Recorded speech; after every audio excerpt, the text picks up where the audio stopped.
5:30, so we'll call the April 13th Finance and Policy meeting to order. Could you roll call, please? Commissioner Stamaros? Present. Peters? Yes. Mazinski? Here. Dufresne? Irving? Here. Gerard? Here. Asmajian? Here.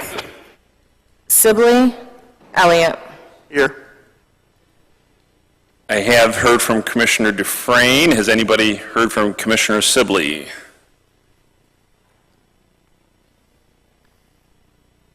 Okay, I'd entertain a motion to excuse Commissioner Dufresne. Any objection? Okay.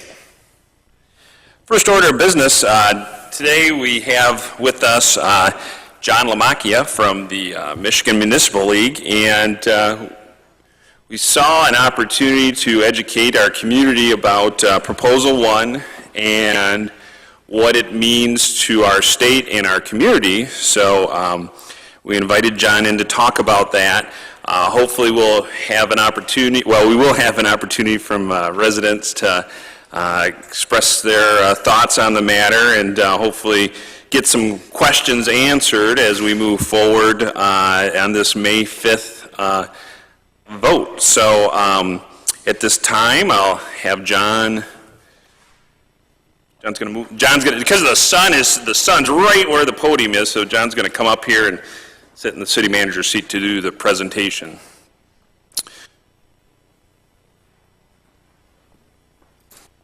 So the floor is yours. Thank you very much. So, yeah, John Lamacchia with the Michigan Municipal League. I'm a legislative associate with the league, and my areas that I deal with are transportation infrastructure, energy, environment, communications, and tech. But as many of you can imagine, transportation and infrastructure has really been kind of what I have been dealing with more than anything. But not just here in the short term, but it's been, can you hear? I just move it closer. Is that better? Yeah. All right. So, but not just here in the short term, but really it's been an issue that I've been working on since the beginning of 2013. And I'm going to talk a little bit about the history here in the presentation. And the presentation is really set up, and I'm going to take it from an educational standpoint and really lay out the facts of the proposal, answer a couple of frequently asked questions that are kind of out there, and then, kind of open up the floor, I believe is the plan after that. But, we're not going to hide the fact today that the league as a whole has supported Prop 1. Our board voted back in January to do that. We feel there is good value in the proposal from the organizational standpoint. We have asked members to get on board, and we leave that to their discretion. But from an organizational standpoint, we think that there's value in it for a variety of reasons. But really just want to get started, kind of here, what does the proposal do? And there's no question that the proposal provides the funding that is needed for transportation in this state. But it also does it kind of in a long-term layout, and it's a sustainable solution over that time period as well. We always, and you'll see a couple times in the presentation, there's a reminder of when to vote, and regardless of how you're going to vote, I think it's important that people are involved in this process. So make sure on May 5th you get out and you do just that. But that impact in our community is significant, and we think it provides some dollars on a couple of fronts that are really beneficial, but primarily for roads. And it's something that we need to do because for the longest time we have underinvested in this state. People talk about it, well, if we do this or if we do that, but the facts are very simple that we have underinvested. The last time gas tax was raised was 1997. It was raised by 4 cents, and it was only raised on gasoline, not raised on diesel. And in that 97 increase, no additional money went to public transit. And public transit is a part of this proposal because it utilizes the entire formula that is available to us at the state level, referred to as Act 51. So transit hasn't seen an increase in funding since 1987. So that's another key component to this. And then when they did it in 97, there was no inflationary mechanism to it. So that 4 cents hasn't grown at all. but the cost in which to do road repairs has increased, right? The factors around those repairs have changed. And then obviously, as you do that, as things go up and the revenue source doesn't go up with the cost, you tend to develop this imbalance. Much like our municipal balance, costs go up, but if no new revenue comes in because maybe property taxes are stagnant, those sorts of things, you develop other issues and you have to balance your budget accordingly. Well, very similar things have happened here in the state and in our local communities. As that has happened, we haven't been able to do the same types of fixes that we want to do. And so as opposed to maybe doing a complete rebuild, you end up doing a chip seal or a mill and fill or something that is not necessarily going to do anything other than maybe aesthetically make the road look better. And sometimes to residents it looks as if that road has been completely repaired, but in reality all we've done is put a Band-Aid on it in some ways. And it's that approach. And those things are good as long as you do that over the life cycle of the road. And it's meant to do that to expand the life cycle of that road, and very common practice in the industry. But the problem is at some point those fixes are no longer something that's preserving the life, and the road really needs to be rebuilt. And those fixes that we're doing now are just nothing but cosmetic. But underneath the surface there's still a lot of issues. So those are kind of the reasons why we have to do something. And I think it's very evident to the public as well. I mean, something needs to be done. The question is, what is the proper way to do it? So when we look at the timeline and some of the history that this legislature has done, and I like to remind people that the proposal that came out in December didn't just happen. It's not like they started talking about it and then all of a sudden, in 3 weeks they came up with a solution in lame duck. I mean, this really started in 2013 when the governor gave his State of the State speech and said, hey, I want to go out, we want to raise gas taxes, and we want to raise registration fees, and that's how I'm going to raise $1.2 billion, or how I'm going to propose raising $1.2 billion for roads. And some of it was met with an okay reception, but I can tell you quite frankly that raising registration fees in the way he proposed it was met with an absolute no right away from both caucuses. And to make, I shouldn't say make matters worse, but to add some fuel to that fire, it was labeled as the birthday tax, because we got a registration, around our birthday, and it's due by then, and it looks like we were taxing people on their birthdays. So, it just didn't go over well, and they said, okay, well, we need to come up with some other solutions and talk about some other, avenues for opportunity here to solve this problem. And so they spent much of 2013 doing just that, and consistently doing that. It's not like the governor threw out a proposal and they just let it sit there. Bills were introduced, discussions were had. I testified in many committee meetings, both before the House and the Senate, talked with a lot of people about it, debated many different solutions to it.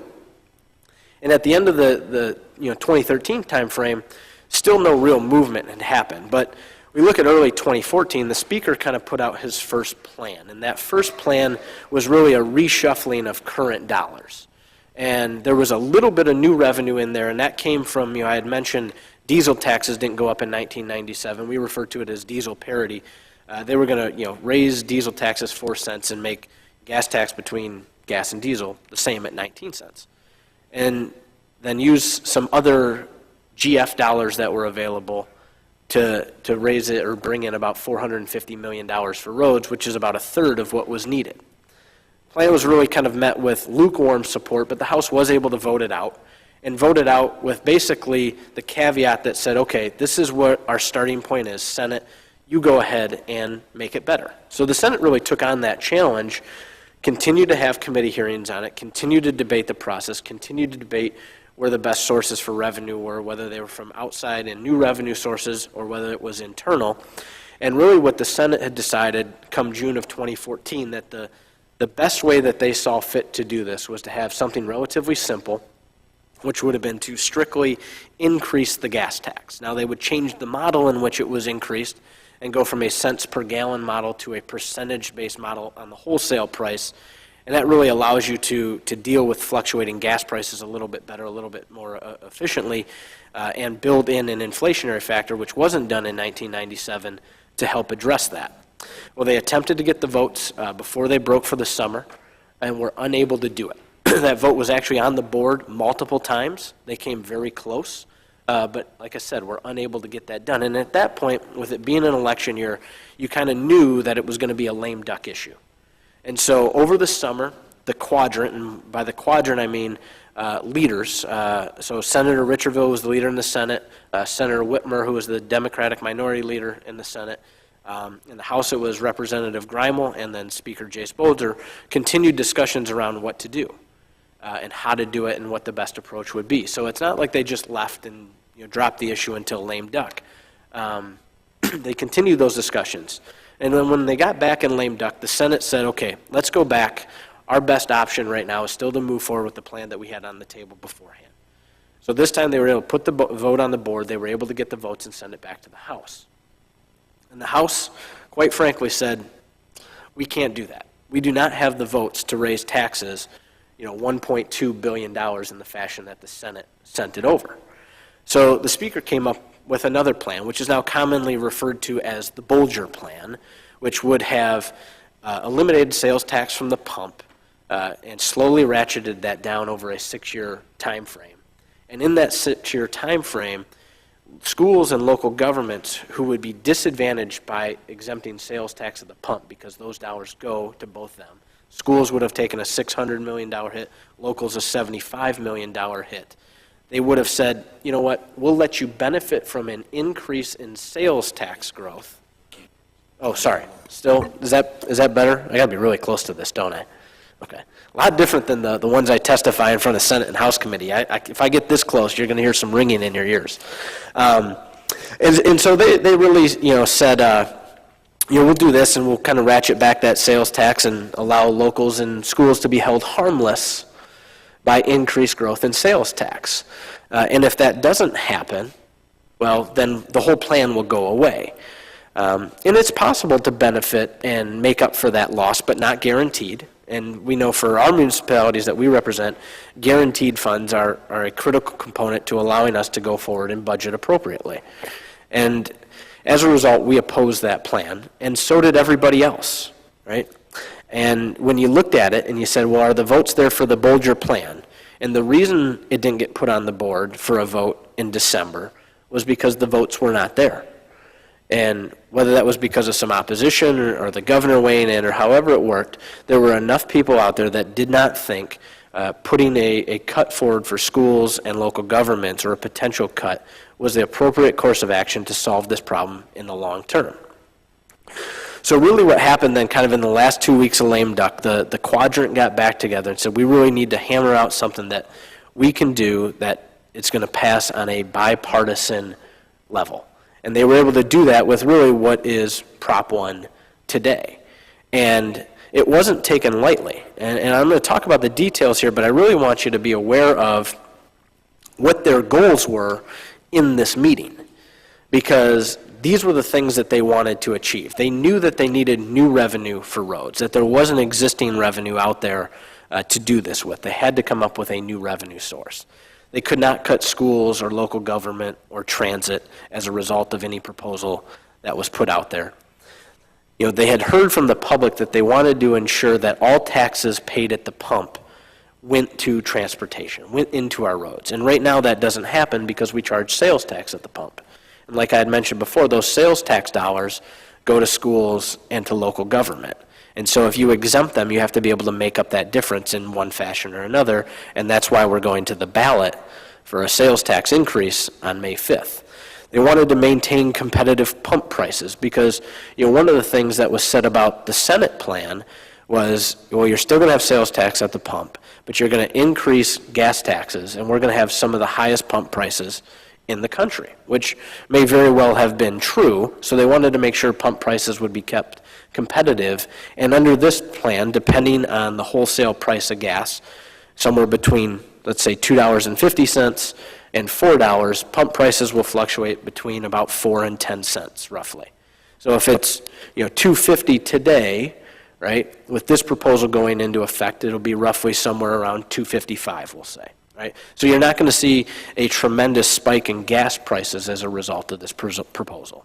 The other one was they wanted to make sure they provided some tax relief for some low-income individuals, because under sales tax, which is typically regressive, right, hurts lower-income individuals the hardest.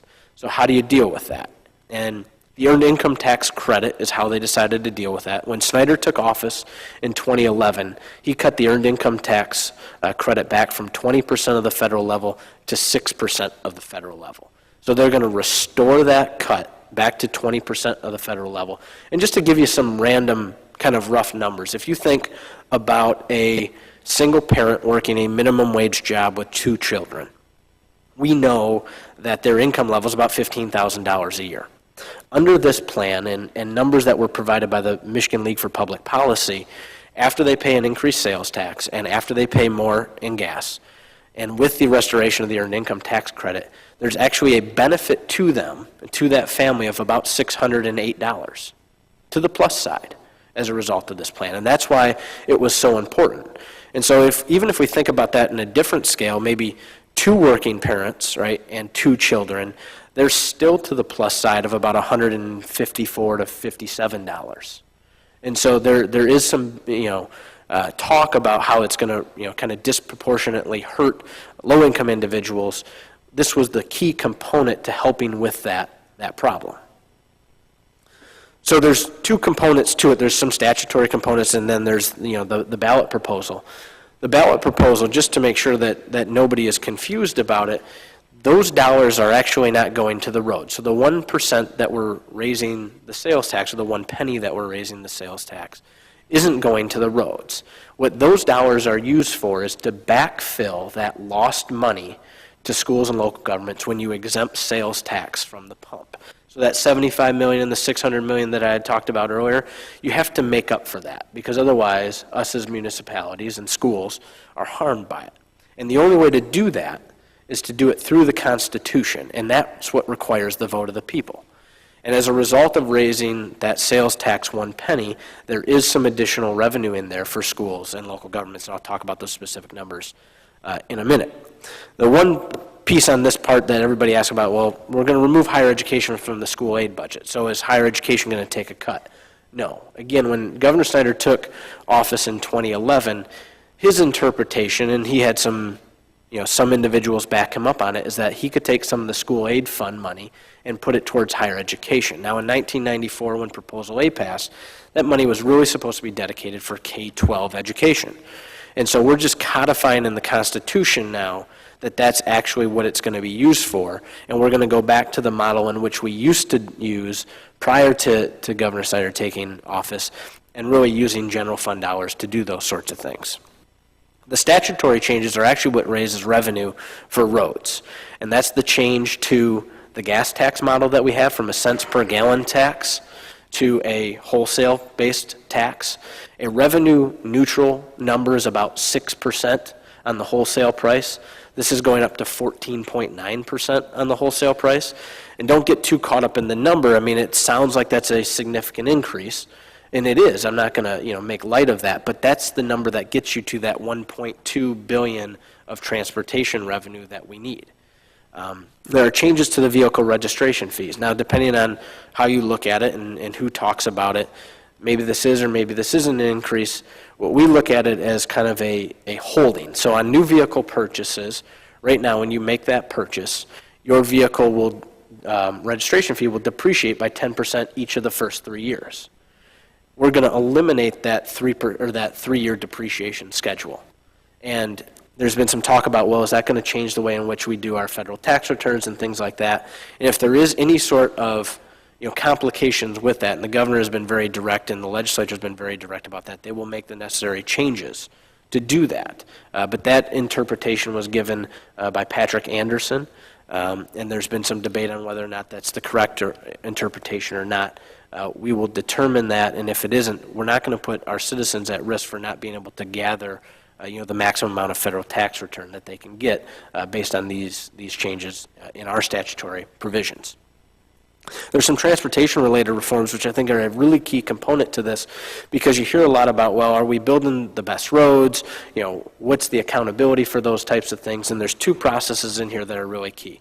There's going to be a competitive bidding portion to this, where communities that get Act 51 funding are going to have to go out and competitively bid projects. And there's also a warranty piece that's going to have to be added to projects for road builders to make sure that they back up their work.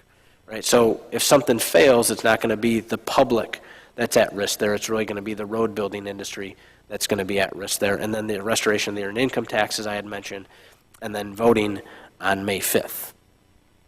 So the numbers, and this is where, again, I mean, I understand where it can sound confusing and getting an explanation like this, and it's a little long-winded, and I understand that, but part of the reason it seems so confusing is because we have a very complicated system right now. We're one of 5 states to charge sales tax on gas, and we've heard from the public that they don't want that sales tax on gas, and they want all those dollars to go to roads. So how do you fix that? And the only way, like I had mentioned earlier, to fix that is to actually go to the ballot and ask the public to help support backfilling those funds as we increase dollars for transportation. So the sales tax burns about $1.34 billion off of that penny increase, but you don't realize all of that 1.34 because there's those dollars that are out there that come in off of sales tax at the pump that you will no longer bring into the system. The statutory changes I had mentioned will bring in about $1.2 billion off the fuel tax change. Registration fees bring in about $95 million. And just to expand on that 95 a little bit, about $45 million of that is initially from registration on vehicles, cars that we all drive for the most part. $50 million on that is from increasing registration fees on the heaviest trucks on our roads, 26,000 pounds and above. You know, so when people say, well, hey, you know, they're doing the most damage, well, we tried to address some of that in the best way that was politically possible, and that was by raising registration fees on those heaviest trucks, which puts us now in line with what the surrounding states are around us. And then the earned income tax credit actually cost us some money because, you know, it is a tax cut, and that's to the tune of about $260 million. So I talk about some fully implemented changes because there is a portion of this proposal which would pay down some MDOT debt. And again, that's a point that gets talked a lot about in the public, and why are we doing that and those sorts of things. And I'm going to explain that quickly and then talk to you about why we use them fully implemented. But there's going to be 2 debt payments made on bonds that were taken in 1997 when we did our last gas tax increase. And those bonds were really used to accelerate the building process across this state. Well, as you know, those aren't free. You have to pay for them. And usually the schedules in which to pay for them are drawn out over many years. So right now, MDOT still has about $2 billion worth of debt. Right? And their debt payment every year is about $234 million. That comes off the top before it goes into roads or anything like that, but it's a debt payment that has to be made. Right? So what we'll do is about $800 million in the first year and about $400 million in the second year will pay down MDOT debt. And that debt payment will free up more capital. So that $234 million number that I had mentioned in terms of what our debt payment now is, that will go down to an average about of $100 million over the next 10 to 12 years. So you're saving about $134 million in the long run on that, and that money gets dumped right back into the system. Right? So that doesn't just go to MDOT so they can play with it. It goes through the formula that's very specific, that gets put into our communities, into the county road system, and into the state and federal system. So that fully implemented number that we look at here is really what happens after those 2 debt payments are made. You know, so there's going to be an additional $1.25 billion for roads.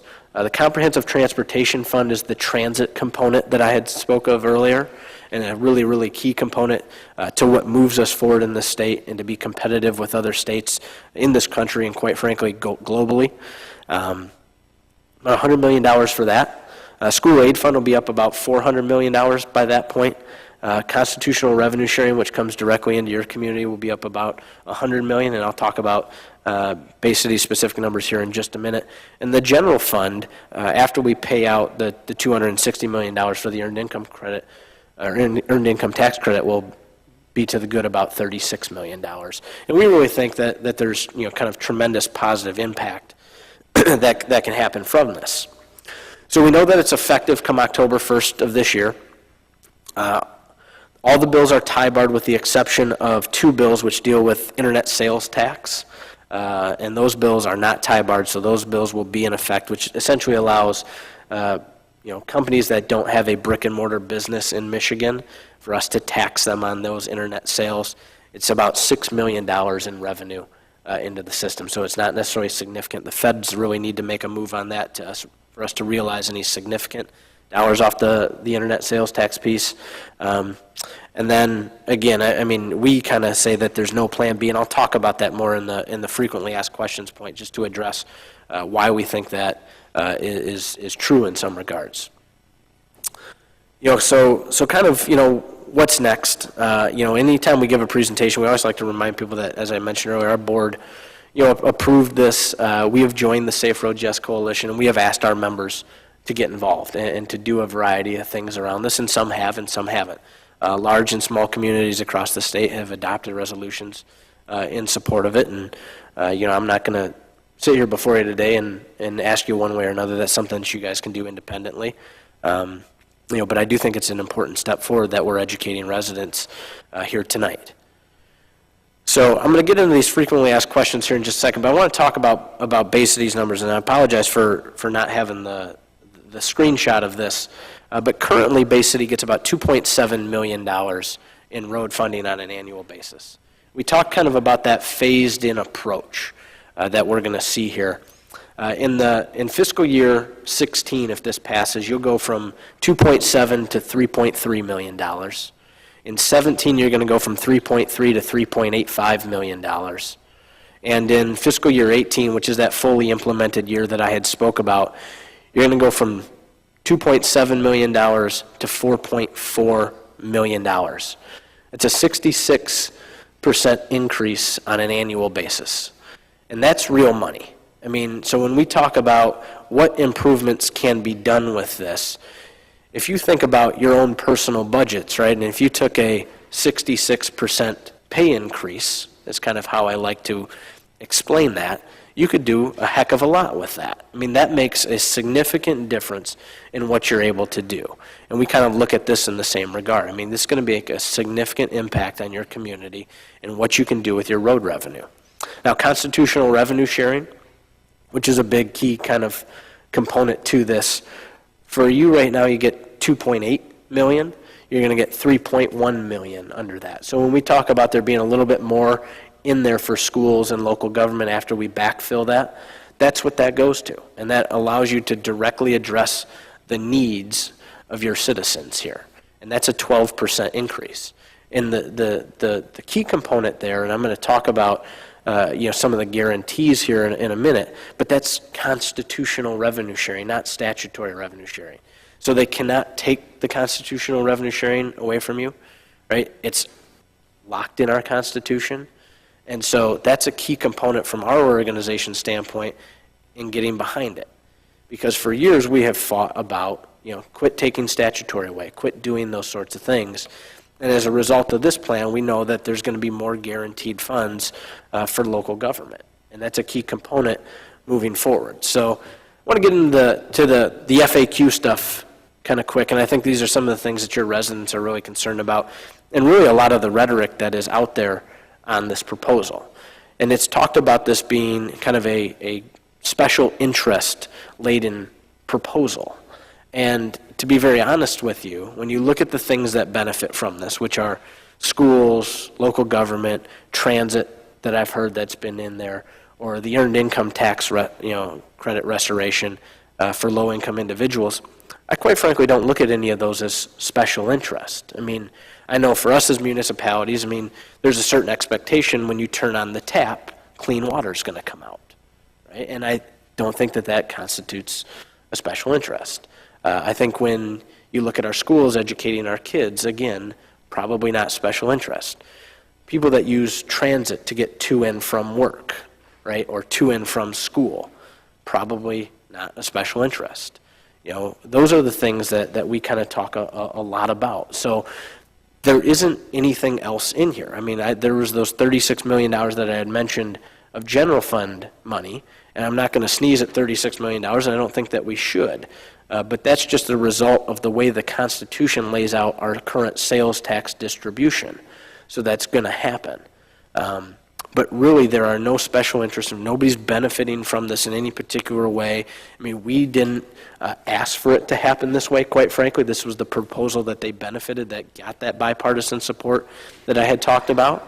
And as a result of the plan that they came up with, this is what we decided, to come out and really speak to you about today in terms of where we're at.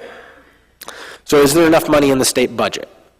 So the state budget's $54 billion. About $44 billion of that is either direct federal funds or money that we use to draw down those federal funds. And if we don't use state money to draw down those federal funds, we don't get them, right? And if we don't get them, it hurts programs that many of our communities in the state utilizes. So those aren't funds that we can just kind of grab onto and come and take and put into the road system. So it leaves about $10 billion. And so when you hear about the state legislature, battling over the budget, and if you remember a few years back, there was a budget showdown, and they had a government shutdown for a few hours here in this state before it was popular at the federal level. And, that's a $10 billion budget that they work with. About $2 billion of that is corrections, right? You get about another $3 billion in there that goes to some key programs through Department of Community Service and Department of Human Services. So it doesn't really leave you with a lot of money to draw from. So that other $5 billion deals with things like Department of Ag, Secretary of State's office, those sorts of things. So it's very, very difficult, if not impossible, and we really think it is impossible to find on an annual basis $1.2 billion worth of cuts for roads out of a $10 billion budget. And so it's, as much as it looks like the number is there, it's really not. And there's been some legislators, both current and former, that have spoken to that very directly about what is and what isn't possible with the state budget. So I just want to talk about that. Guarantees are a key component to this, because we all want to know, and we're all concerned about, if we vote for this, is the money going to go where it's intended to go to, right? Or is the state legislature going to go and do something with it that they're hiding right now, that they're somehow mysteriously, not telling us in this? And it just can't happen, and there's two big reasons for that, right? And both of those reasons are actually in our Constitution. And the first is on sales tax. Our Constitution, and this proposal does not change this, very specifically lays out that 15% of that sales tax has to go to local government, 60% has to go to schools, and that will be on 5 cents. The other 2 cents under Proposal A in 94 puts those 2 pennies directly into the school aid fund, and that's not changing in this. So those constitutional revenue sharing dollars that I talked about earlier, those are guaranteed, can't touch it, can't change it, right? The Constitution, which quite frankly many people don't know is in there, actually has a provision on what we do with our transportation fund. Our transportation dollars are brought in by 2 sources, known as user fees, registration and gas taxes. And those 2 things are very clear in the Constitution, that our user fees have to be used for roads and for transit. So the Constitution says at least 90% has to go into our roads, right? And what is remaining has to go into the comprehensive transportation network, which is transit, trails, those sorts of things.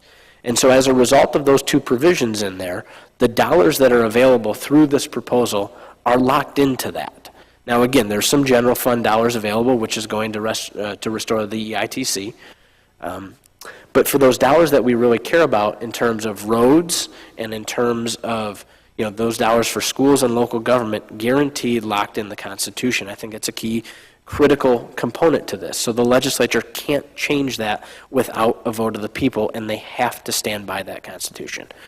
And then one of the final ones is shouldn't have the legislature just done their job, right? Shouldn't they have handled this on their own? And quite frankly, as an organization, that's exactly what we wanted them to do, right? Exactly what we wanted them to do. But again, the reality is sometimes different than what the want is. And in this case, the reality was they didn't have the votes to do it on their own. And the number one factor behind that was sales tax being charged on fuel right now. And enough legislators had heard from their residents that they wanted all transportation dollars to go, or all transportation taxes to go towards the roads.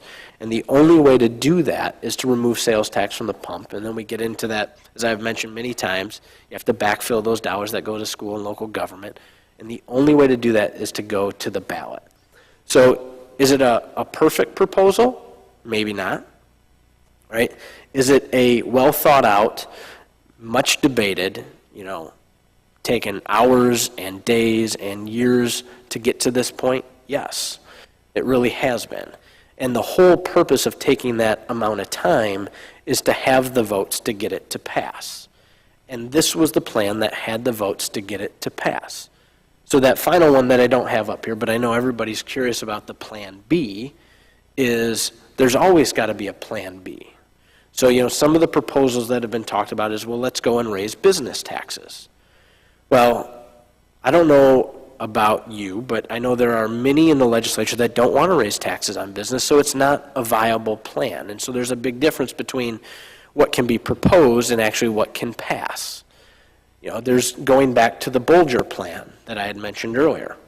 Now, it didn't have the votes in December, and if it had the votes, it would have passed then. But we come right back to that solution where we may be putting locals and schools in jeopardy, and nobody is interested in doing that, quite frankly. So a Plan B has to have something that can get bipartisan support, can pass both chambers, and get the governor's signature. And after much debate, this was the plan that had that support. And to think that it's going to come back if it fails, and you're going to send it back to the legislature, and they're going to provide a solution that is different or better, when they had multiple discussions on those sorts of things, something that as an organization we don't have the most confidence in right now. But quite frankly, it's not just us that is saying this. Current legislators have said it. Other organizations have said it. The governor has said it. And it's not a scare tactic. It's really talking about the realities in which those individuals that you have elected to go there and serve can actually get done. And as much as we want things to happen, sometimes they don't always work out like that. But I always kind of challenge you and challenge those that I talk to about this issue. If you took the politics out of it and I shipped or kind of slid a blank piece of paper across the table to you, you didn't know anything, and I told you what the proposal was. And I said, there's 1.2 billion more for roads, there's 100 million more for transit, 100 million more for local government, 300 million more for schools. We're going to give a tax break to low-income individuals, and it's going to cost us a penny at the ballot. But you didn't know anything else. You didn't know anything. Right? That's just the proposal that you have to vote on, which is the proposal that we have before us today. What would you do? Right? You wouldn't have maybe the anger at the legislature for not doing their job, doing those sorts of things. The thought process that kind of gets implemented as this thing goes on. If you just think about the proposal itself is pretty solid, and really took something that was quite elegant and doesn't always happen that directly in the legislature to come up with something that can pass with, bipartisan support and more than 2/3 majority in both chambers. So with that, I would be happy to take any specific questions. I know there's obviously things I didn't touch on that people may want to talk about, but I'll go wherever we need to go. All right, thank you, John. What I'm hoping to do is just take at least one question from all the commissioners, and then I'd like to open it up to the residents who'd like to do some questions. So, Commissioner Nijinsky. You've brought this up many times, but the earned income tax credit, isn't it true that it's only eligible for 1 year? It's not restoring it fully. No, it's restoring it fully. So it is a statutory change that will go into place to restore it from the current 6% of the federal level to 20% of the federal level on an ongoing basis. On an ongoing basis, because from what I had thought, it was just 1 year. No, so, and this isn't an issue that the league is actually intimately involved in, but there are other organizations that care about this drastically. I mentioned the Michigan League for Public Policy when I kind of referred to the numbers that they came up with. And the Michigan League for Public Policy has consistently not supported an increase in the sales tax because of the regressive nature of it.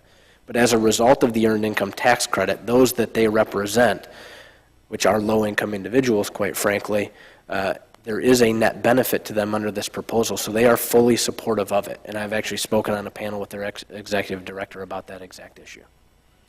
Thanks. You all set? Any other commissioners have, Commissioner Stamaris? Thank you. It's kind of a two-part question, but when could we in Bay City actually expect to see monies for the street work from this bill? Yep, so it'll run on the state's fiscal year, and as a result of this plan going into effect October 1st of this year, your Act 51 payments come out on a monthly basis. As a result of that tax collection beginning right away, your Act 51 payment will actually go up immediately as well. Okay, and I guess the second part of that would be through the chair to the city manager or one of the staff. Approximately how many miles of Bay City streets will the 3.3 million annual road funds for Bay City reconstruct versus milling and grinding, but actually doing them the long-term way with this money?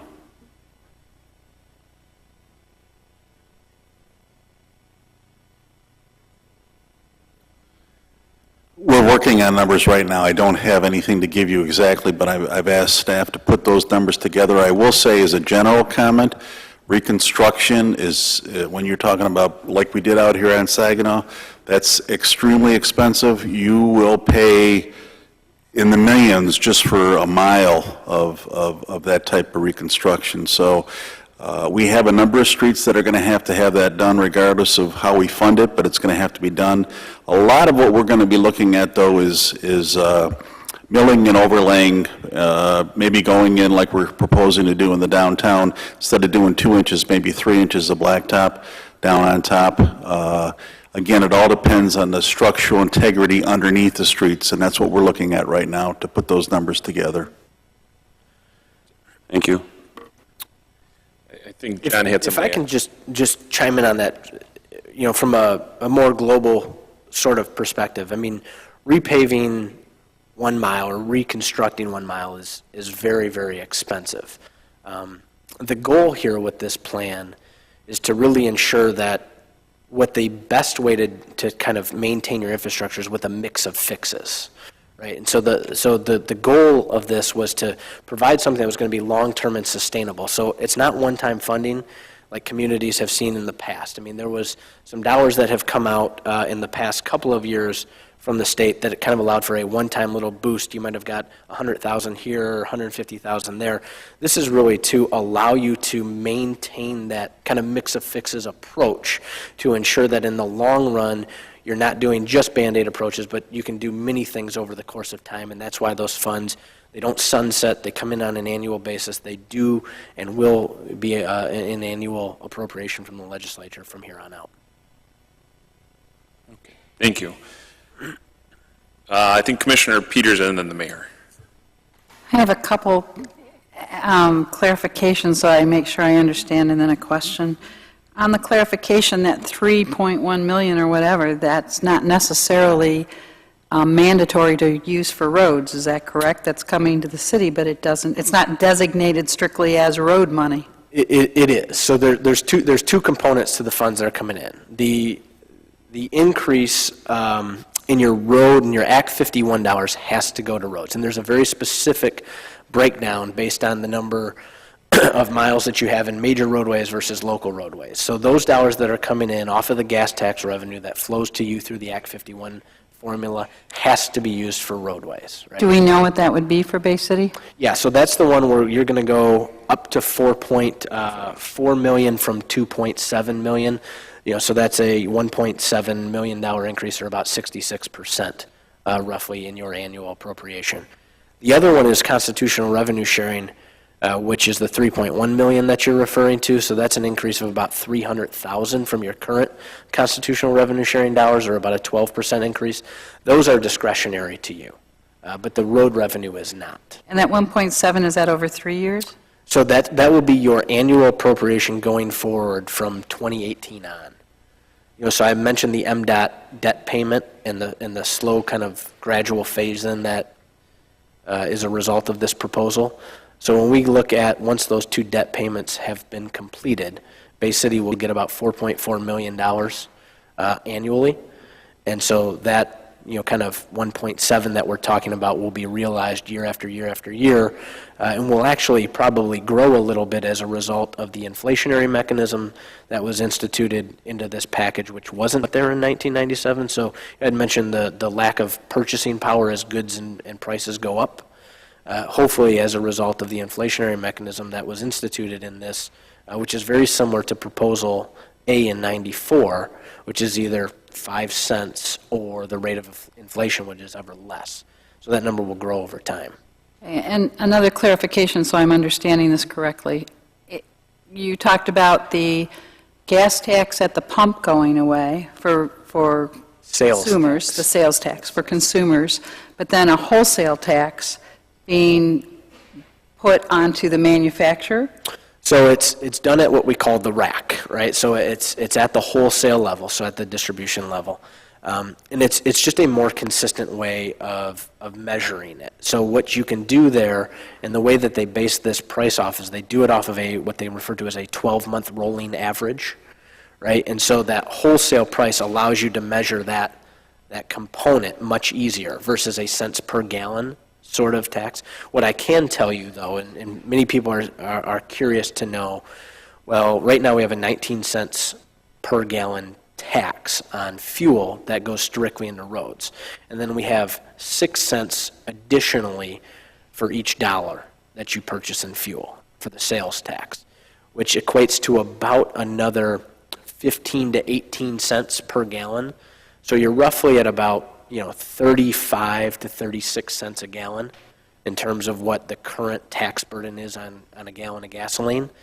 By eliminating sales tax, the cents per gallon equivalent of what we would have under this plan would be 41.7 cents. So when I had mentioned earlier gas prices would go up between 4 and 10 cents, that's kind of how we determine that number, right? So the overall tax, like that. So the overall tax burden is pretty similar. Okay, so and the same thing with the registrations for trucks. I guess what I'm concerned with is those costs are going to come right back to the consumer and the resident, one way or another, because they truck our food. The manufacturers, distributors aren't going to pay for that, so it's going to come right back to the resident one way or another. What's the cost that's anticipated to the residents? I've heard $40 to $45 a month. That's my actual question. What's the cost that's being calculated per residence on this? So I just read another article on it this morning, and it's a very interesting thing to kind of pin down and determine because it varies so much on income levels, right?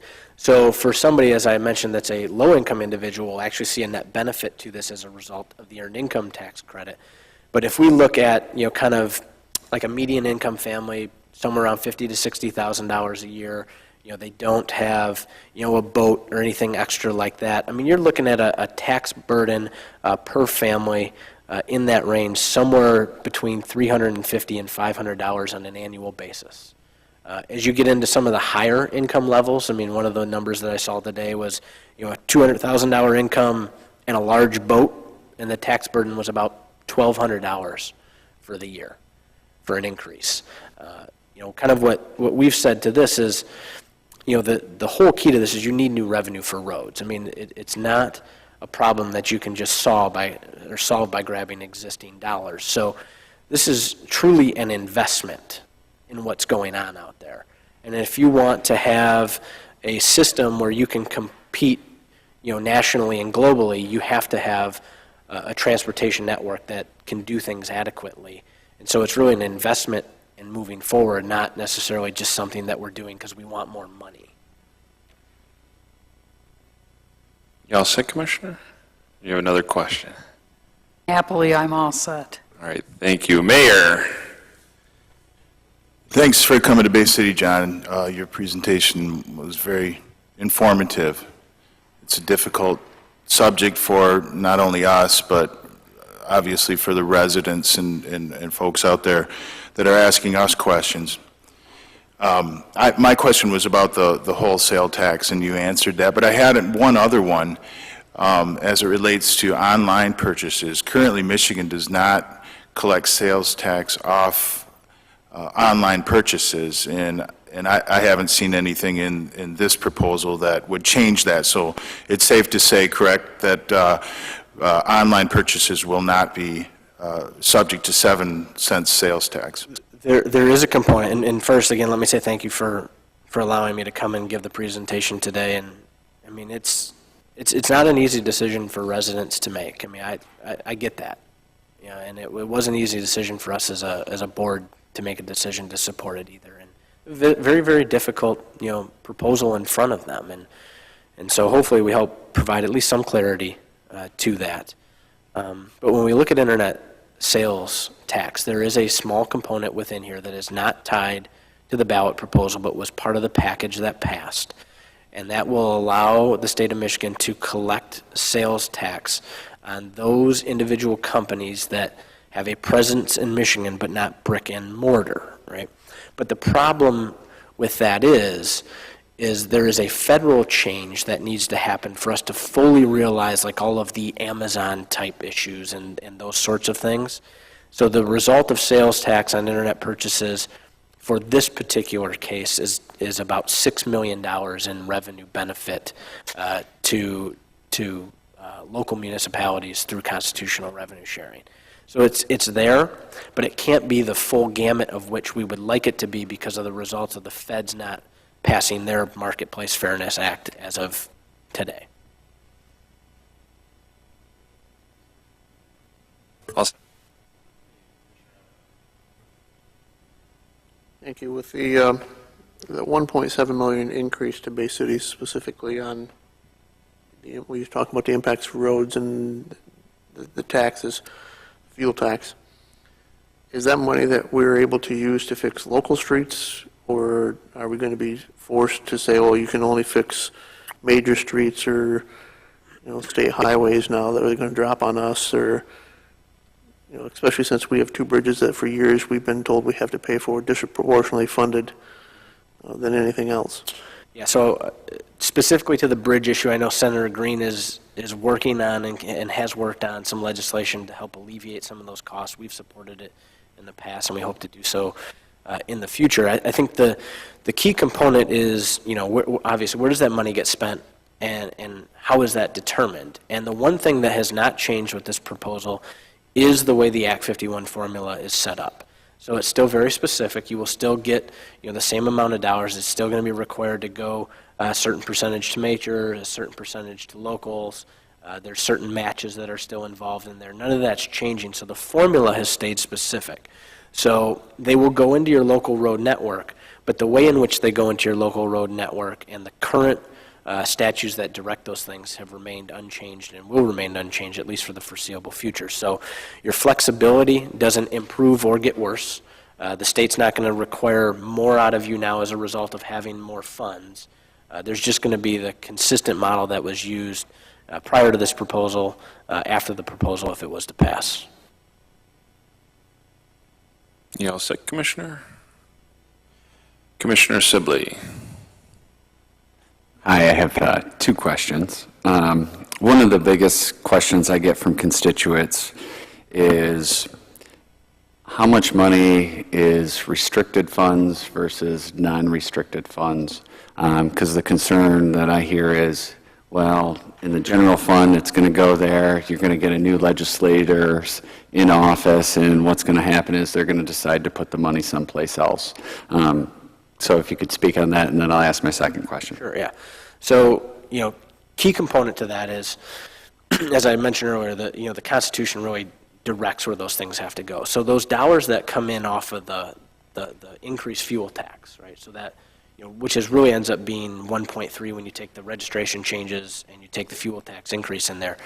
According to the Constitution, it has to go through that Act 51 formula that I had mentioned. And each year, the director of the department, Kirk Steidel, has to certify that all those dollars were spent appropriately and in accordance with the Constitution, right? So it's not like the state can say, okay, well, there's $1.3 billion in new funds. we're only going to give half of that to the roads, and we're going to take the other half and send it to corrections. It's just not possible because of the way in which the Constitution directs us to spend those dollars. Same with revenue sharing. Now, those dollars are discretionary for you as individual communities, but they're not discretionary for the legislature, right? So when we, as municipalities, get the next 15% of the 1 penny increase, those dollars have to go to you according to the Constitution. Then you get to direct how they fund. They can't say, well, we're going to make that 15% 12% this year, or 10% the next year. Has to continually stay at that level. The discretionary funds that are available in there are still, allowed by the Constitution and are allowed under the current sales tax model. And those new general fund dollars in there, so that potential discretionary spending, the majority of that is going to be what's used to pay for that $260 million tax credit on the EITC. So when we really look at where the money can go, where it can flow, what can happen with it, it's very specific.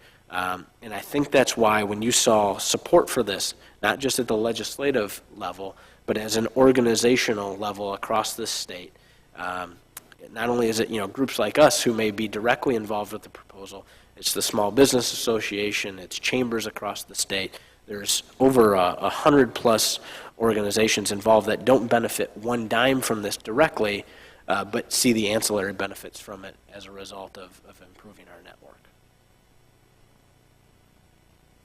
Thank you. My other question is the risk.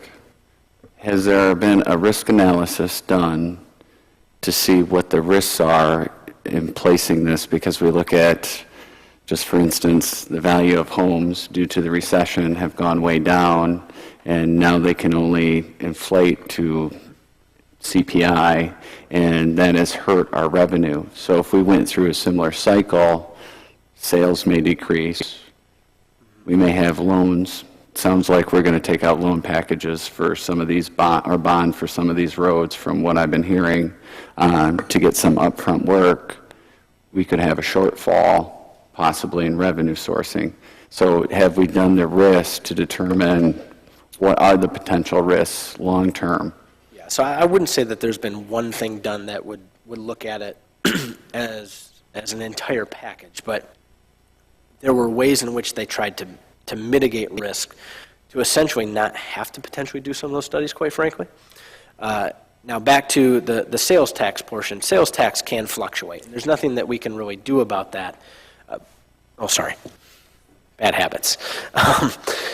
But what we have seen, at least in the sales tax format, there is a general trend that number grows year over year over year, and that has been consistent for decades. So that's not the biggest issue. I think the biggest issue, though, is really what we think about when we think about transportation funding. Is there an opportunity that we're going to raise all this money and we're going to lose purchasing power over time, which I think is maybe what you're getting at a little bit. And in '97, they didn't do that. In this one, the inflationary mechanism that I talked about and having the ability to set that price at which we collect the taxes off the 12-month rolling average allows the flexibility. But when they did it, they set a hard floor. So the dollars for transportation funding cannot drop below current levels today, right? And then that hard floor ratchets up each year to ensure that we protect that investment that we're making. And then when we talk about those funds being guaranteed, it allows that to happen. So there's a floor and a ceiling because we did set it up a little bit like Prop A was, where it can go up by the rate of inflation or 5 cents, whichever is less.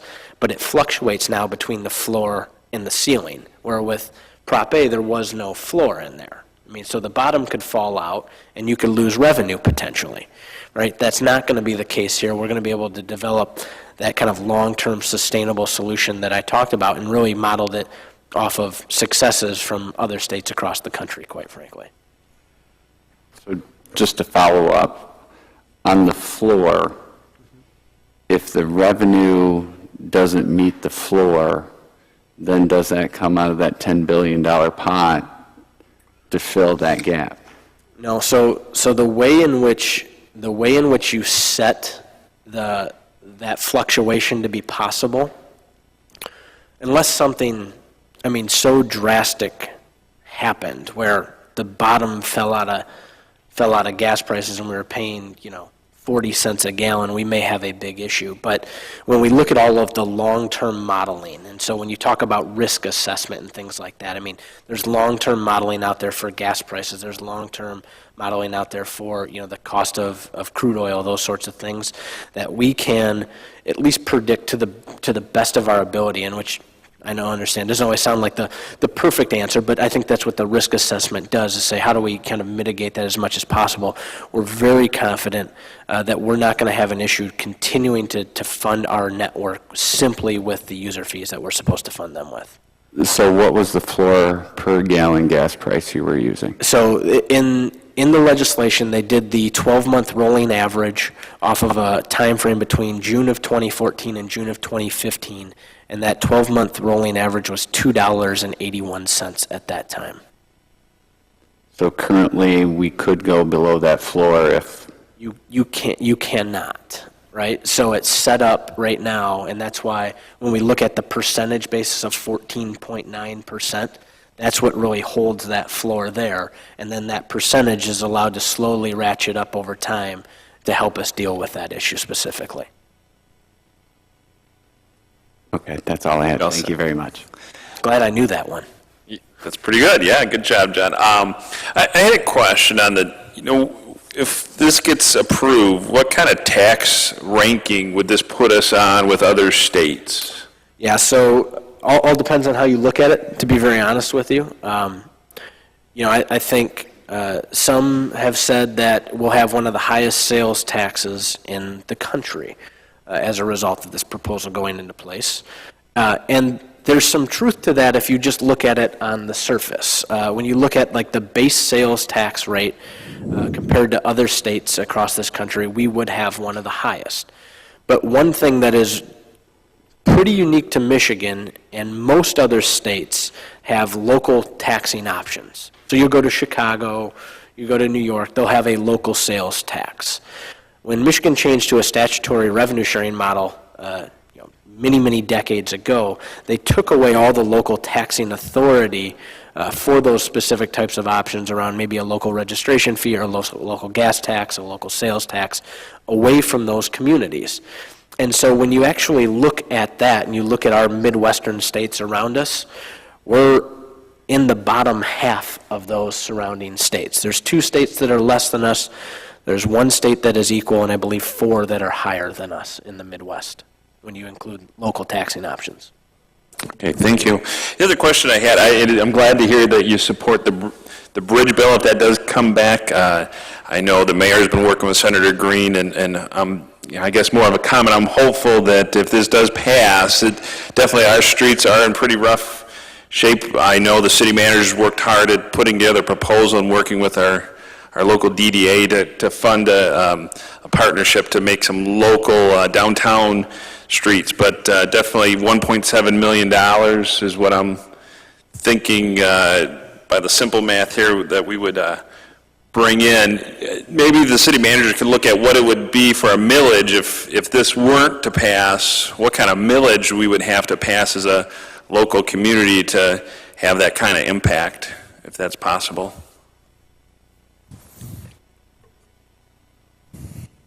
I've got our finance director actually putting numbers together on that, and we're going to be presenting that to the commission for information within probably the next week or so. So that'll be forthcoming. I would point out, though, as long as we're talking about the bridges, that it's important for everyone to understand that we've been very specifically told that if this ballot or if new money is not secured for the streets, for the roads throughout the state, that there is little chance of us being successful in getting the state to basically take over those costs for the bridges, the 2 bridges that we own.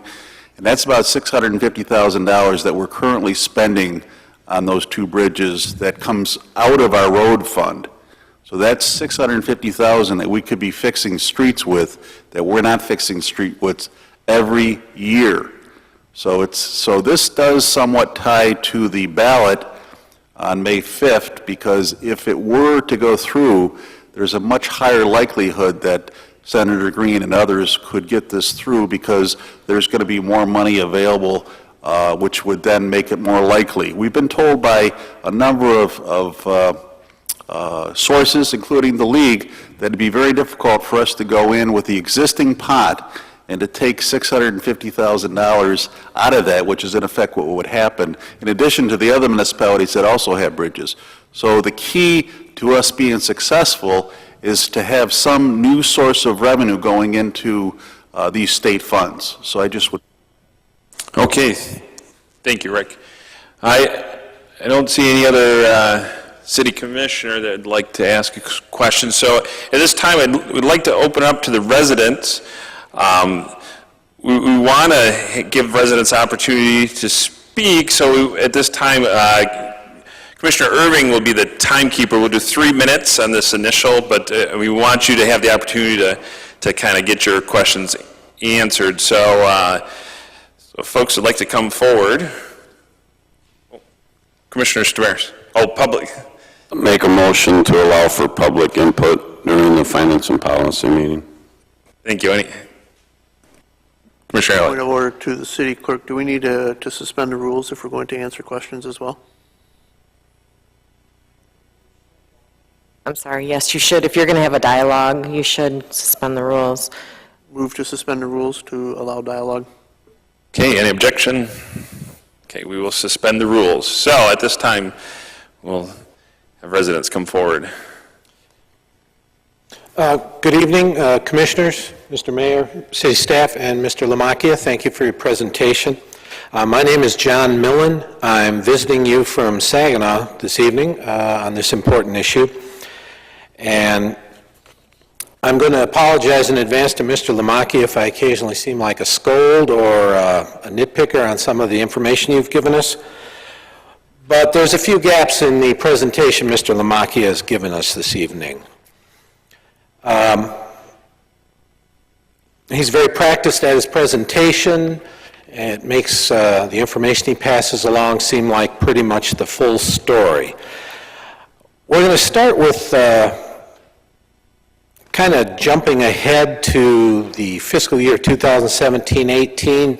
That's an interesting device to kind of skip over what happens in the first year. In the first year, the state's general fund will gain over $450 million. These are totally uncommitted dollars, not committed to roads, not committed to revenue sharing, simply for the governor and the legislature to decide how to spend. So that's a lot of money. We've said $36 million is a lot of money for the general fund. 450 is a lot more. But this all presupposes that the bills that are tied to the Constitution Amendment do what Mr. Lamacchia and the supporters have said they would do. The problem is the reasoned approach that he says the legislature and the governor took to passing this package was a little bit absent at 2 in the morning on December 19th. They made a little wee error in how they wrote the bill.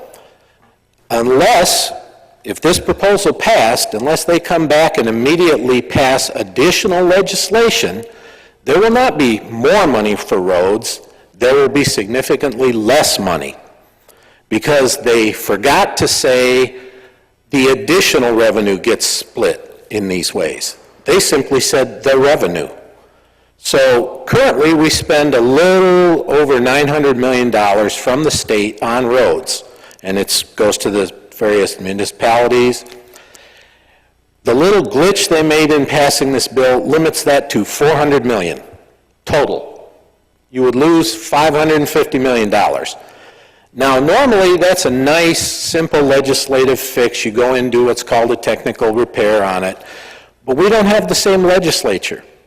And the same people that Mr. Lamacchia and others have characterized as cynical, lazy, can't get together bipartisanly, would have to go in and amend the same act that we would be passing with Proposal 1, which opens up the floor on the wholesale fuel tax, how the fuel tax is distributed, what the total would be, and the current legislature is 1/3 people who weren't there in December. They have no fingerprints on this. They have no reason to agree exactly with what those people did. Yes. Sir, we have a 3-minute. I understood we had suspended the rules on that so we could get a little more information here. Not for the time frame, but necessary to answer questions that we have. Well, But we Mr. Lamacchia had 45 minutes to present the information that, in some respects, is false. If no one else wants to One correct the moment. problem. We want to give all the audience an opportunity to speak, however, so Commissioner Peters, you want to say something? Move to extend for another 3 minutes. Is there any objection? I object. Okay. With an objection, we need a roll call vote. Commissioner Stamaris, this is to extend for 3 minutes. Yes. Peters? Yes. Kaczynski? Yes. Dufresne? Yes. Irving? No. Gerard? Yes. Basmajian? Yes. Sibley? Yes. Elliott? Yes. 8 yes, 1 no. Commissioner Dufresne? Would anyone have an objection, seeing as we don't want to be doing this with each and every speaker, to extend the time to the normal commission time of 5 minutes? Make a motion for that. Okay, motion is made. Any objection to extend the time to 5 minutes versus 3? Seeing none, we'll put the time after this to 5 minutes for all. You're talking 2 more minutes, right? I'll object. I think we should stick to the rules the way we have them and have to extend it per person. Okay, Commissioner Dufresne? I only suggest that because then we'll have to stop at each person if we want to extend the time for them. If we give them 5 minutes and stick to it, it would be much more expedient for not only the residents, our speaker, and ourselves. You're going to maintain your objection? Yes. Okay, roll call vote. This is to extend to 5 minutes for all speakers. Commissioner Peters? Point of clarification first, point of order, or question, if I may. We've already voted to allow him an additional 3 minutes, so this would be only for those after. Correct. Yes. Kaczynski? Yes. Dufresne? Yes. Irving? Yes. Gerard? Yes. Basmajian? Yes. Sibley? Yes. Elliott? Yes. Stamaris? No. 8 yes, 1 no. Okay, you've been extended another 3 minutes. Commissioner Irving, could you start that? I thank the commissioners for their indulgence. I did not mean to get beyond the time. I will make 2 more quick points then. One of them is another tiny insertion in one of the bills this passes that changes the law that allowed only money to be given into the Michigan Transportation Fund, and now allows money or other assets. And I've yet to hear any of the supporters of this legislation and amendment explain what is meant by other assets. Could the legislature decide to take motor fuel tax money, purchase some asset, perhaps a bridge to Canada, and place it in the Michigan Transportation Fund in lieu of money? I don't know. I suggest someone mentioned that there is no nefarious purpose and the legislature does not have the way to amend what is done with this. Everything I'm talking about here is statute law. The legislature can amend that at any time. And the last thing I'm going to mention, Mr. Lamacchia said there is a constitutional guarantee about how the money must go in and be spent on roads and transportation. I have found in my research no constitutional guarantee on that. There is, however, statute law that says the money has to be divided that way. But statute law is changeable by a simple majority of the legislature and a signing by the governor. So a lot of what is being put on the table here, if this passes, is statute law, can be changed, and in all likelihood would be changed. Using one simple example, the earned income tax credit, this would be, if passed, the third change on that in 8 years. I think it unreasonable to expect that in the next 5 to 10 years, there would not be further changes on that particular item alone. So I ask everyone here, and I would ask that Mr. Lamacchia, perhaps in his presentation, point out the differences in statute law and what we're amending in the Constitution, which is the very smallest part of what Proposal 1 will do. I'm going to allow the next residents and speakers to get up, unless that's a question. Commissioner Peters? I just have one question since we've opened for exchange.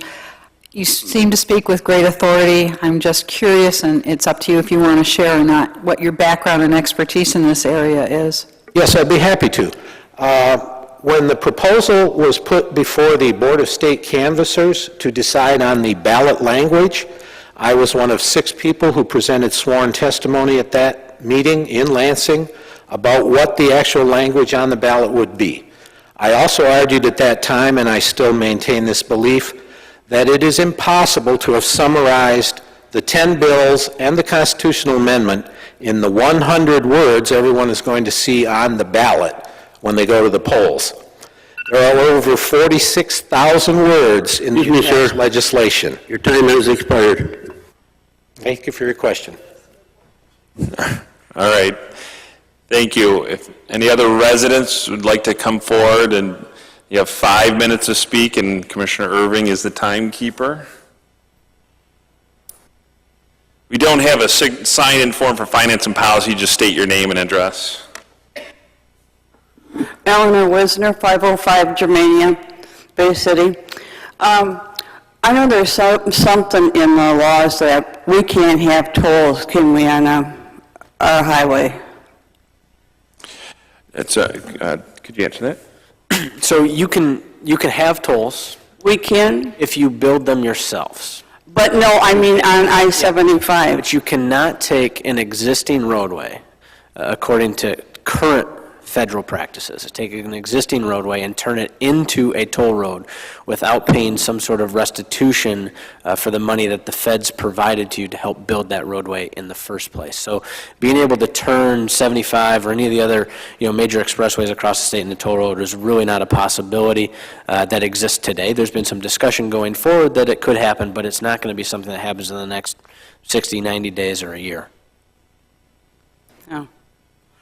And there's no other way to go around getting other monies beside this.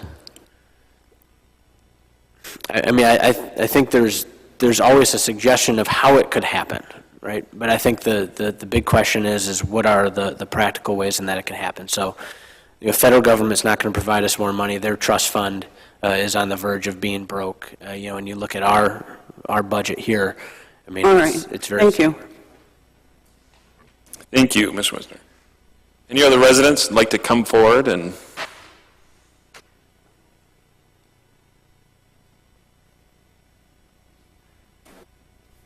Hi, Marie Kurzer, 300 South Lynn Street, Bay City. I appreciate the presentation this evening and that the commission voted to have it allowed to happen. I just have a couple of thoughts that I pondered. How is it determined how much each community receives? The model, we're going to get this increase and we get this set amount of money.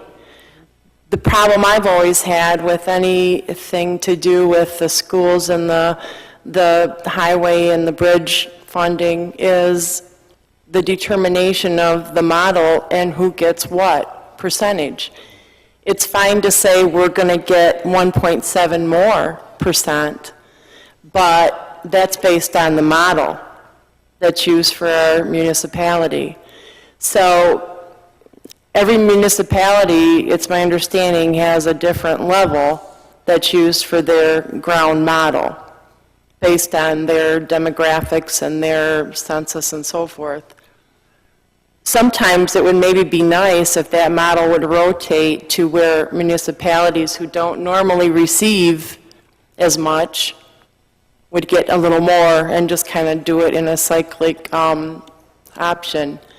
And then our municipality, the specific money, like to operate the two bridges that aren't currently part of the state, the $650,000 that the city manager referred to, is that going to mean that if this proposal passes and then the governor and Senator Green and so forth supports the bill for the bridges, is that somehow going to deflate our money in another area? Because typically that could possibly happen in most models. And then the percentage, I didn't write down what the percentage is, but from this added income, there's going to be more money going into the general fund for Lansing. And Lansing will have the discretion to use that however they choose to, and I'm assuming that's a correct assumption. So my question is, or my point is, I feel the current model being used for the distribution, the way the money currently is coming in and any additional money, is broke when it comes to certain municipalities for schools and streets, transportation, and so forth. So I just think that that needs to be looked at. Thank you.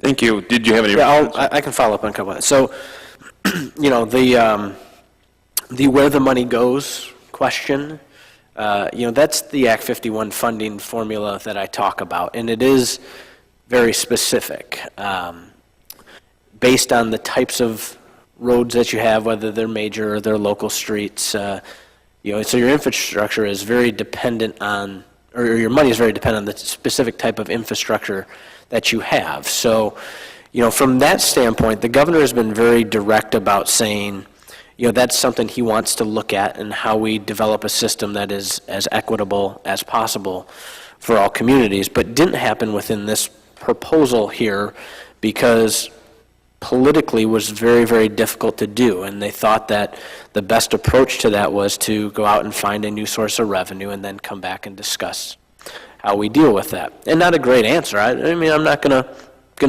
know, disagree with you on that. I mean, I think there are parts about the political process that frustrate me as an individual that deals with on a day-to-day basis, and our residents, and for good reason, right? And for absolute good reason.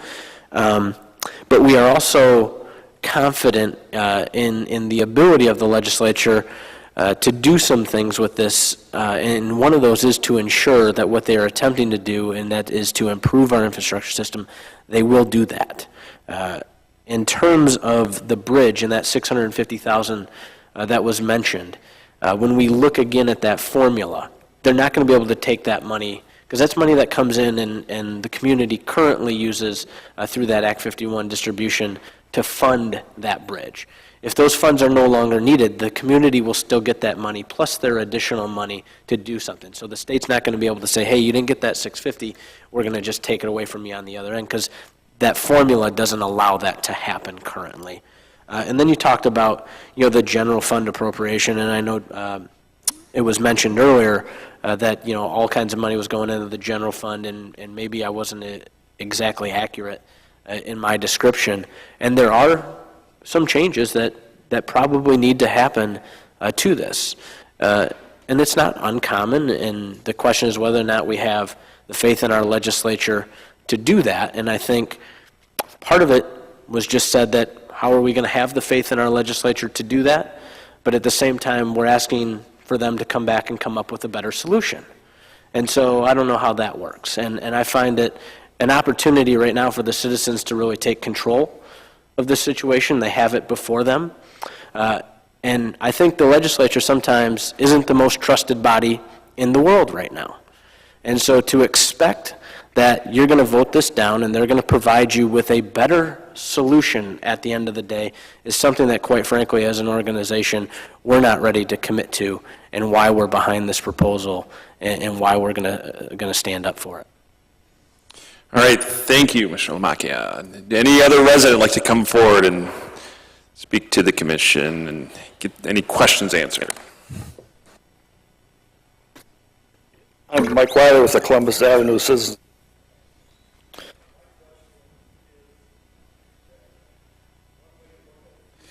I think the mic's off. sorry. One way to look at the future is to look at our past. 1994, we passed a Proposal A to add 2 cents, from 4 cents to 6 cents to the state sales tax to fund our schools. Recently, the legislature borrowed $280 million from that fund to balance their budget. They're going to loan money out of there to build an ice rink in Detroit. And that's the kind of things that make people question whether the money's going to go where it's intended to go. So my question up front would be, is this 1 cent going to fully fund the Michigan Department of Transportation, if you will, to make it simple? Or is it going to take and add to what's already there and be extra funding? So I guess you have to, when you talk about the 1 penny specifically increase, none of that 1 penny goes to transportation. Okay, so that 1 penny is used to help backfill the loss of revenue by exempting sales tax from the pump, right? The revenue increase on fuel tax will fund MDOT, right, and will fund it completely. Right now, MDOT is not funded completely with those revenues. Well, that's true, or they wouldn't be in debt. Right. So the question is, I don't really know the number. Say they're operating on a $900 million budget or something today. Is that $900 million going to be replaced by this 1 cent and the little bit over and above, or is it 1.2 million on top of, or billion on top of what's already there? So current transportation. Is it the frosting on the cake, or is it a different cake? Yeah, so no, it's in addition to what their current funding level is. So currently, the Michigan Department of Transportation has a funding level of $3.4 billion. And that funding is a combination of federal funds and state funds. And then that $3.4 billion goes to things like their debt payment, and then comes into the county road system and into the city and village road network. And so this additional money to that will be in addition to the 3.4 that is out there right now. Okay, so the other question I have is it says they're paying $290 million on debt service. Yeah, Where does that money go that they eliminate by paying off the debt? Yeah, so every year, so that's the debt payment that I talked about. So MDOT has about $2 billion worth of debt. The first 2 debt payments, will relieve about $1.2 billion worth of that. The annual debt payment for MDOT right now is $234 million. It's going to reduce that debt payment to about an average of $100 million for the next 12 years roughly. So where do those dollars? And so those additional dollars stay within the funding formula, and then they will go to the department, to the county road commission, and to cities and villages as it is directed by Act 51. And I just have one other question, if I could. If you're going to reduce the tax, the 7 or the 6% on gasoline plus the 3 or 4 you said, and the price is going to go up 41.7 cents a gallon, how are we coming out ahead? So the price isn't going up 41.7 cents a gallon. The price at the... So what we're doing is our total tax burden at the pump currently is roughly 35 cents, right? But when we eliminate the sales tax from that, our tax burden at the pump would be about 19 cents, or would be 19 cents, right? We then increase the wholesale percentage that I had discussed. 14.9. Yep. And that's where we come back to an equivalent of about 41.7 cents a gallon. So the difference there between the 41.7 and the 35 cents would be the increase in fuel price. Okay. That's a fluctuating rate. It's going to stay at that, but it can go up 5 cents a year or well, more. yeah, and that's on the tax. That's on the tax side. Now, the price could fluctuate drastically because of what the crude market does. So it's not going to prevent gas prices from going back to $4 a gallon. It would just prevent the amount that's captured off of that $4 from increasing at such a rapid rate that it increases the tax burden more than what 5 cents or the rate of inflation would be. I guess the last thing I want to understand is that there's no way, is there any way they're going to be able to take this money and use it for something else, like paying down the debt of the state because the money didn't get to the school aid fund already because they trapped it somewhere in between?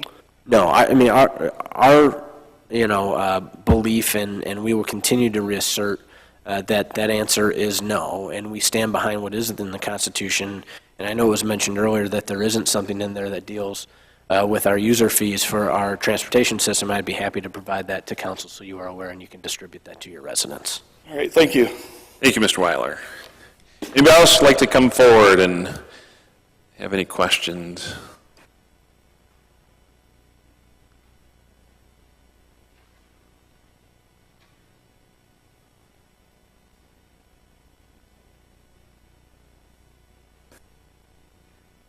A young lady stood up, and I thought you wanted to come up here. John Davidson, 1218 Marsac, Bay City, of course. One, I want to thank John for being here, being a part of the Michigan Municipal League, and I sat on the board of their trustees. That the Michigan Municipal League does proper legislations for the legislators and help them writing for municipalities. I want to thank you for being here, John.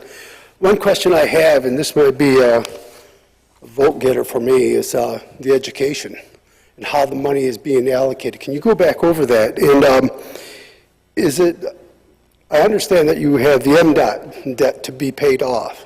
Is that right away?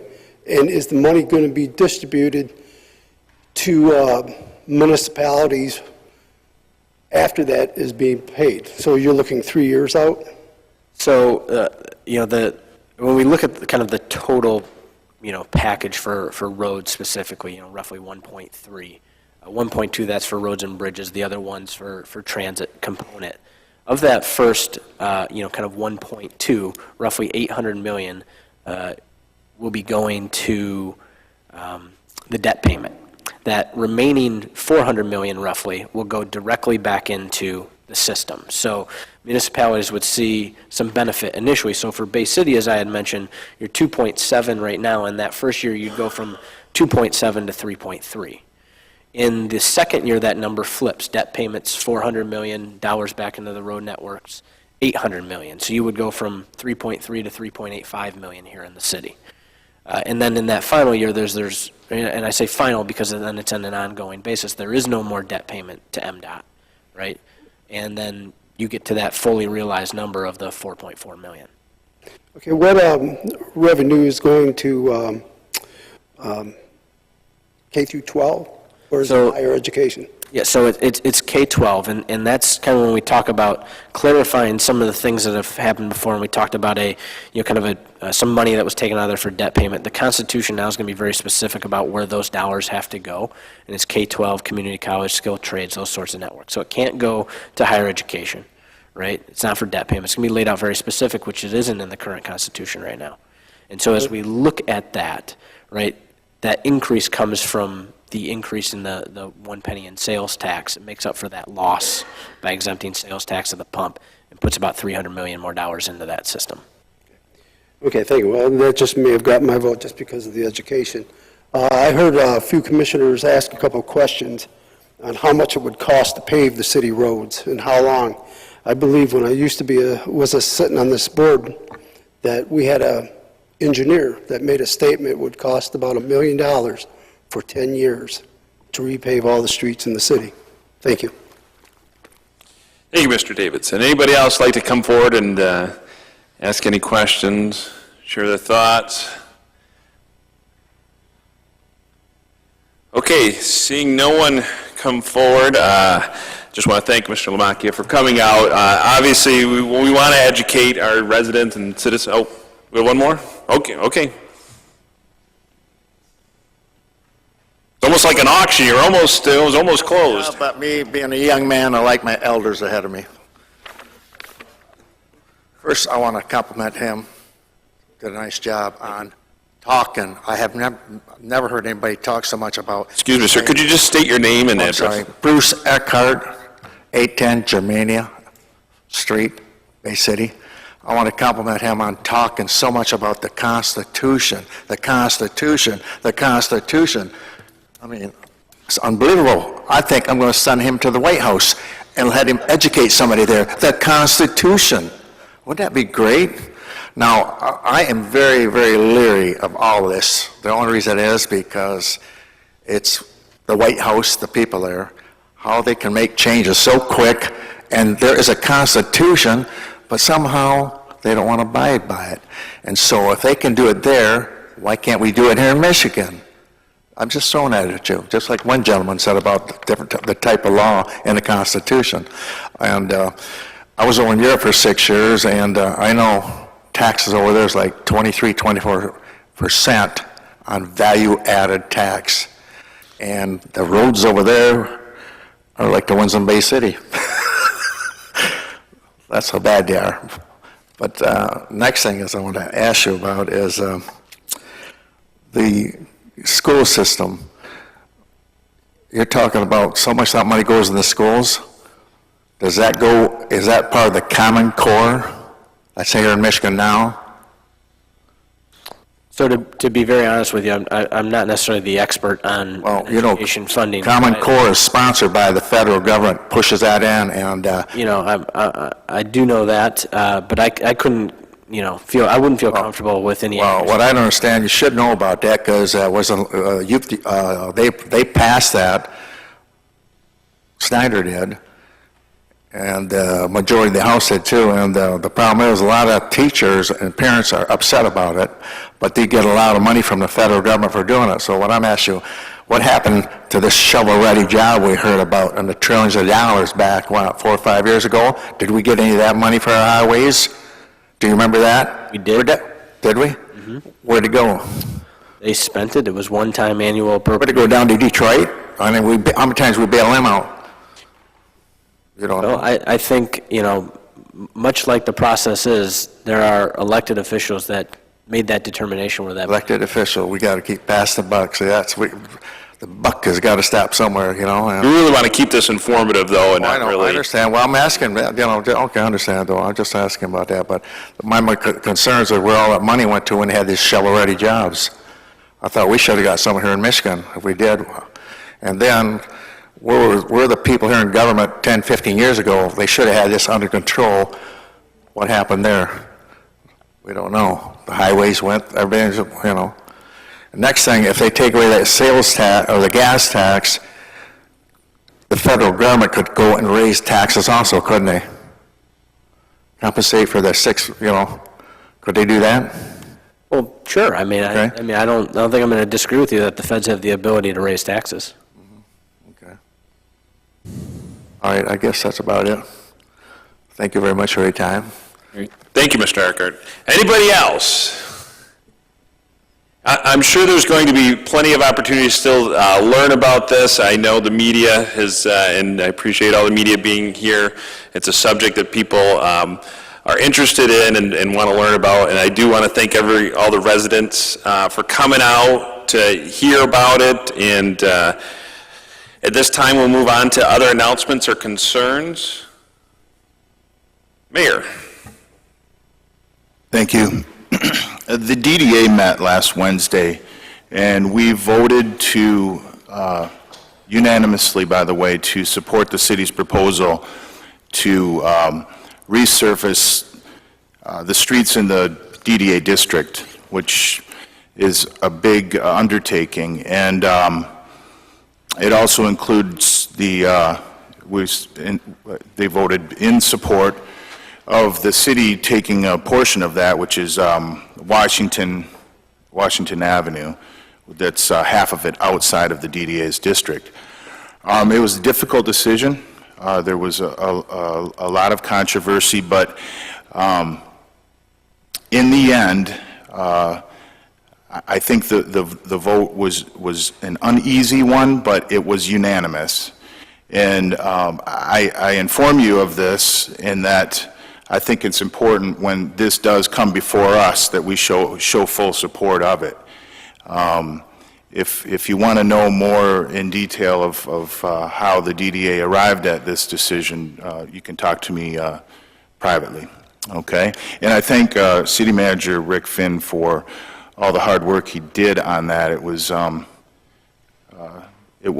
difficult job to get the information out to a lot of folks downtown that really like this issue. It was a complex thing to grasp for a lot of people, but If it does pass the commission, we will have this project wrapped up by the end of September of this year and have nearly all of our downtown repaved. Thank you for sharing that. Good information. Commissioner Najinski.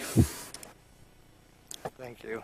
I used the Fix-It Bay City app for the first time last night. There's 2 potholes in front of my house, and they both got filled this morning. I was very happy, and I actually didn't expect it to happen that quick. So I just thought it was fantastic. So thank you guys for getting that done. Thank you. Yeah, I just used that about an hour ago, and it already showed it was received on a particular issue for a resident. So, Commissioner Stamaris. Yes, thank you. In the mail today, I received a notification from the city, and I'm just letting all the First Ward residents know that the May 5th vote, you will actually be coming or going to the fire station, the main fire station on Center and Lincoln to vote that particular day only, at least at this time. It's actually in the 2nd Ward, but for some reason we're not going to be voting at the Pierre Marquette as we have the last few years. It'll be transferred over to the main fire station on May 5th only. Thank you. Commissioner, I think the clerk has a couple comments. It's just a temporary move. It's Give Local Bay is that day for the foundations all across the United States, and that's their 24-hour fundraiser. So we're not able to use the depot for that day, which was planned before the election came forward. So it's just a temporary move. Thank you. And I know everybody has April 25th. I know the mayor announced that last, and we still got a couple more, another meeting next week to mention it, but make sure you're collecting those items. We want to make it a big event for the mayor's spring cleanup in the city. Anything else? Okay, last item on the agenda is public input at this time. If anybody from the audience would like to come forward and speak to the commission regarding any matter, please state your name and address for the record, and you're allowed 3 minutes to speak. Commissioner Irving will serve as timekeeper. 3 minutes. Chad Sibley, 804 Litchfield. You missed me, so I'll just say this was a public awareness as a citizen. Just want to let everybody know if anybody out in the audience has a citizen who has something in their yard on the 25th that day, you will see a red Ford truck driving around.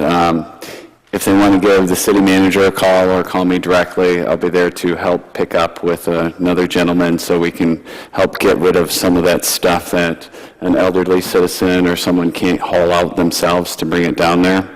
So I know I have a couple individuals in my neighborhood, so if you're aware of a neighbor that you have, feel free to have them contact me or contact me yourself as long as you have the permission to remove the stuff. We'll be glad to come get it. Can't say we're going to be able to hit everybody because as the list gets a little bit longer, but if you're aware of somebody, even as the commission, just let me know and I'll be happy to come get it on the 25th. Thank you. Thank you, Commissioner. I'm glad you made that announcement so the police department are aware if somebody reports a strange red truck going around picking up items. We all know that. Anyone else? Public input at this time? All right, well, again, thank you all for coming out. Seeing none, this meeting is adjourned.